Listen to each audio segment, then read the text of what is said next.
বিশ্বনবীর উম্মত হতে পেরে আমরা খুশি না বেজার? জোরে বলেন, কম না বেশি? এজন্য বেশি বেশি শুকরিয়া আদায় করতে হবে। আবার আল্লাহ বলেন, বান্দারা তোমরা, তোমাদেরকে আমি যে পরিমাণ শুকর করার জন্য নিয়ামত দিয়েছি, রিজিক দিয়েছি, তোমরা আবার নিয়ামতের শুকরিয়া আদায় করবে।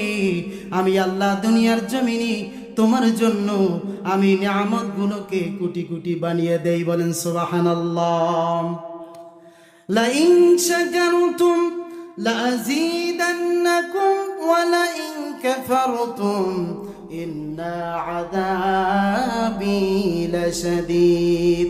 ও আমার বান্দা, এই যে তোমাদেরকে এত সুন্দর নিয়ামত দান করেছি, এই নিয়ামত পাওয়ার পরে তুমি যদি আল্লাহর প্রশংসা করো, আলহামদুলিল্লাহ, কি বলতে হবে?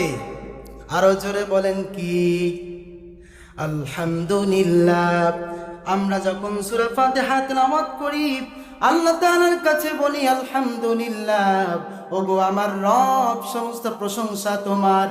কিন্তু আমরা যখন দুনিয়ার জমিনে চলাফেরা করি, দুনিয়ার জমিনে যখন বসবাস করি, তখন আমরা আমার রব্বুল আলামিনকে ভুলে যাই। নাউযুবিল্লাহ।